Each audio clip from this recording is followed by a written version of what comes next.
What's the clappy thing? Who put the emoji up on screen? How do you do that? You can only clap and thumbs up. That's all I got. Oh yeah. I'm not going to answer any questions. I'm just going to give a thumbs up if it's Well, you yes. see, this is clapping. So. This is what I'm worried about. That this is just going to be emojis the whole way through. Okay, right, here we go. Chris and Alex, it's absolutely wonderful to see you. Welcome back to the Big Reviewski and sending you socially distant Big Reviewski hugs from where I am.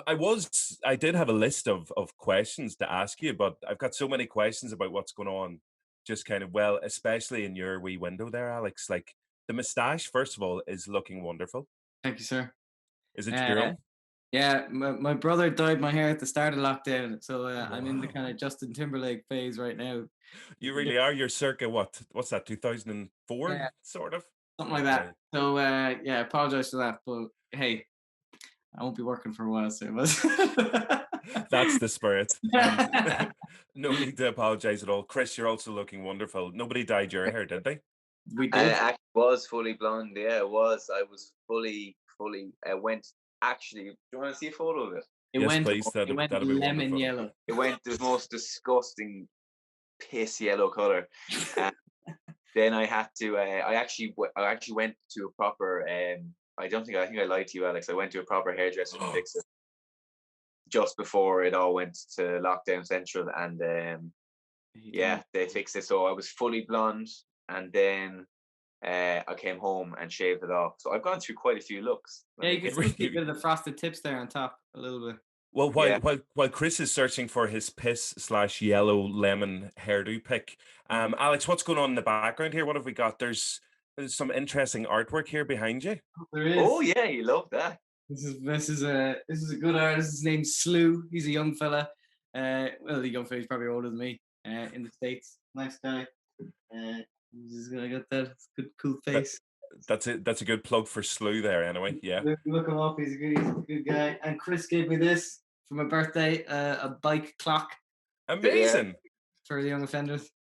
Wow. Oh, shocking. Look at that hair. Talk us through that. You kind of look like the Joker or something there. You look terrible. So I went, just dyed it. I went full. I was kind of hoping for full Robert Pattinson, good time sort of look. You look like Charlie Bucket. And it didn't. But then this is what it came out like then after I fixed it up a bit. But then he just shaved it off.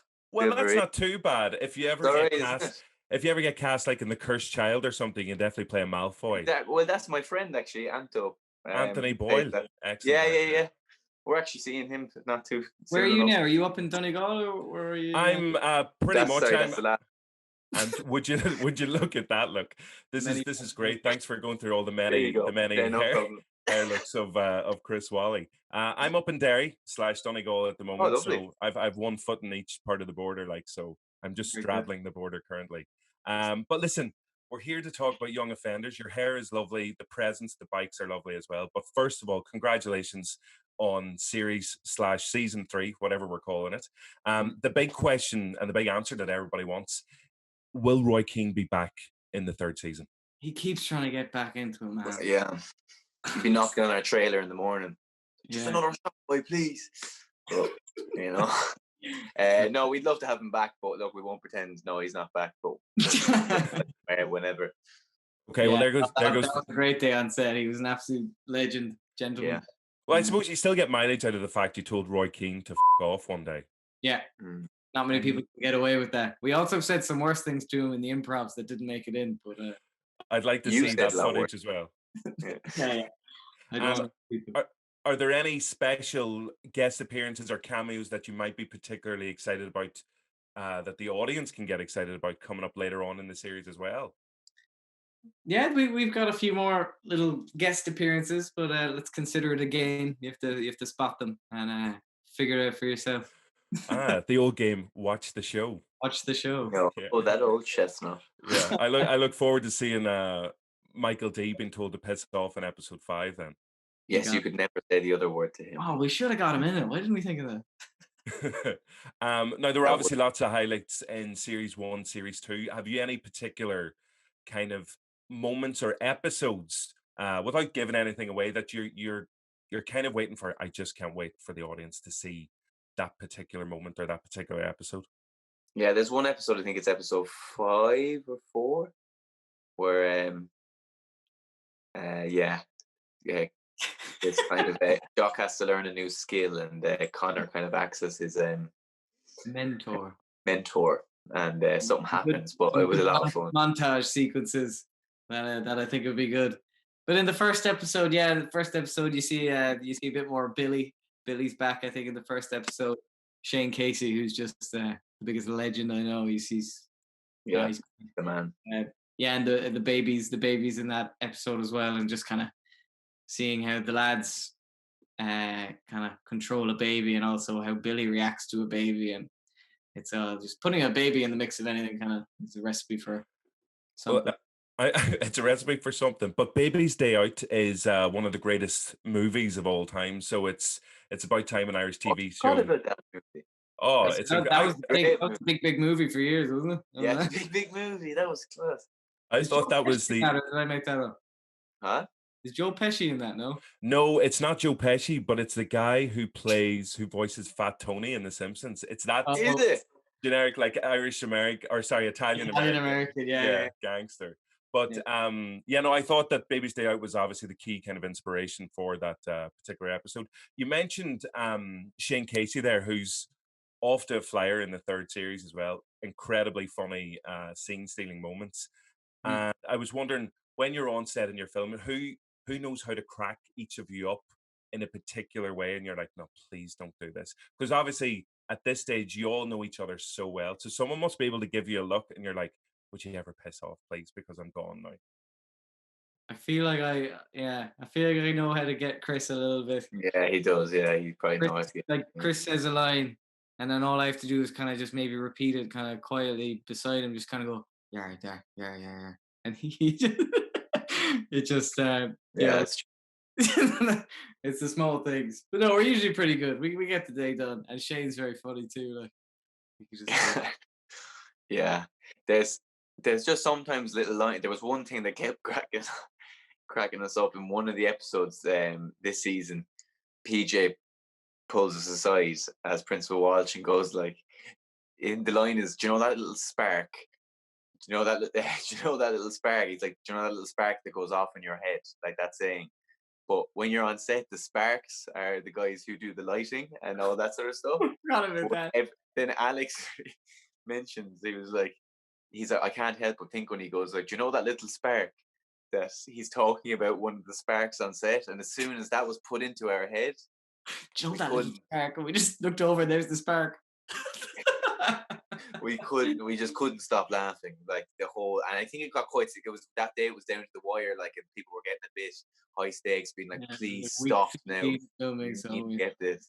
An excuse. Well, it's good that you're both consummate professionals, and you obviously nailed it in the end. Oh, of course. Yes, absolutely. Of course. Now, it's an incredibly difficult situation. We don't know how people are going to make movies, how they're going to make TV series, and everything's being figured out at the moment. But is that a kettle boy? Yeah, it was my sci-fi ringtone. I am also a consummate professional. It's aliens coming. But I was wondering, depending on what way it can potentially be filmed in the future, do you think that a season 4 is something that both of you might want to be a part of, or you might want to see, putting aside the difficulties in doing it? Yeah, we feel very lucky that we even got a season 3 out, because we shot them back to back. So if we didn't shoot the 2 of them, we wouldn't have had a season 3, because we'd probably be filming it around now. So yeah, I suppose we'll just see if people like season 3. Fingers crossed they like it. Ooh. Imagine they hate it. Oh shit. That'd be awful, yeah. It'd be a mixture of awful and a little bit funny as well, especially how much you love the first 2. Yeah. What about yourself, Chris? Would you be I mean, we always have such a good time shooting it, so I suppose we just see what happens. You know, if there's stories that we think we can still tell, then possibly. I suppose the same question in terms of, would you ever want to see a movie sequel to the original movie? That's very attractive to me, the idea of doing another film in like 10 years time, when we're like proper growing up, like that would be class. The same characters of the film, so PJ's no longer the principal, he's the drug dealer again. That could be good. He's lost his way. The school fired him. Maybe he has a twin brother. Oh, and PJ has to do the thing where he plays both the characters. Yeah, like Legend. Like Legend, With Tom Hardy. Or Freaky Friday. or Norbert. Yeah. We can do this all day, boys.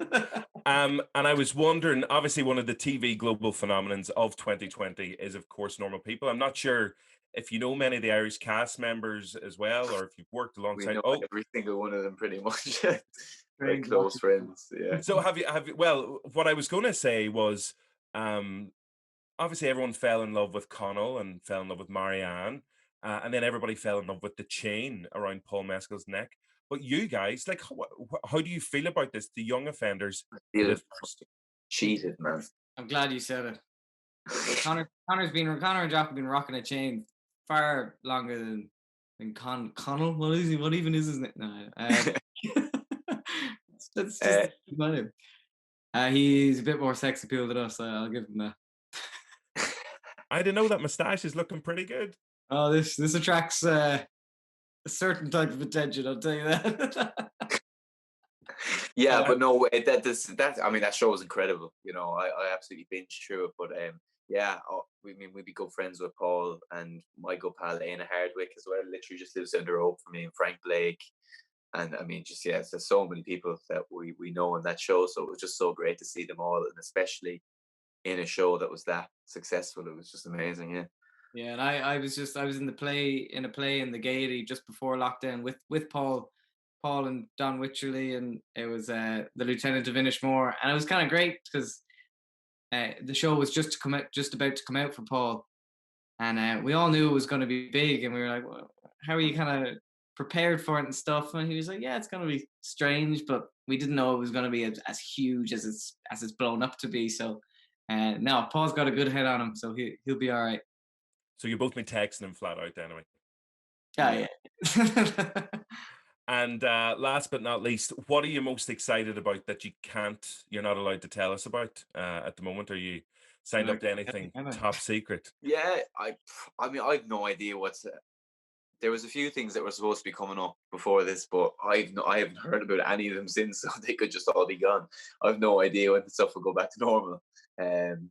So yeah, I don't know. I hope I'm excited about something, but I don't know if I still should be. And what about yourself, Alex? Yeah, kind of during lockdown, I've been doing a good few auditions and stuff, but it's strange because you get the emails in to give a self-tape forward for this. And then it's like, oh, when do you plan on doing it? And they're like, no idea. It's like, oh, okay. So hopefully work comes up. I mean, people need to watch stuff, so they should start filming stuff soon again. But very good logic. Well, people need to watch Young Offenders season 3 whenever it is coming out anyway. So we can look forward to that. Congratulations as well, Chris, on 1917, because that probably seems like a distant memory at this point, even though what the Oscars and stuff were still, I think it was still earlier this year. Yeah, pretty much. Yeah. Went to an Oscar little party, actually. They're good fun. Do you ever go to someone's house and you have to guess and know who's going to win everything? It's great crack. Oh, I thought you were saying... Oh, I thought you meant you were invited to an actual real Oscar party. John Oscars party. Oh, no, absolutely. Like, have you ever been to one of them? I was like, I haven't. Why would you say that? No. It was just in my friend's house. Like, we just all went over, and we did wear suits though, but we just were trying to bet on the thing. It was good, great crack. Yeah. But not quite as glamorous. No. It's, very unglamorous actually, but fun. And well, before lockdown, let's make that clear. He didn't break the rules. Of course. Duly noted. Well, lads, Alex, the best of luck with your auditions for Justin Timberlake roles that he turns down. I will also take any Marshall Mathers sequels or 8 Mile sequels. That was it. I couldn't put my finger on it, but that's the other person. Yeah. And Chris, best luck with whatever you've got coming up as well. Actually, no, sorry, it's Tiger King. That's what I was going for. Of course. All the rules, every single one. Thanks. Congrats again on the show, and we'll chat to you later. Bye-bye. Good to see you. Oh, thanks for the emoji. Clapping emoji. Yeah, clapping emoji. Yay! We've outgrown this place. Cork's got nothing left for us. you're going to get to look after staff the whole day. Really? This is not that hard. Don't look there. It's not a proper hoist if one of the gang members is a baby. We're bringing ours cover. You look like very fine young men. Try not to do anything illegal for the next 24 hours. Hey! Get back here! How are we supposed to know what's illegal?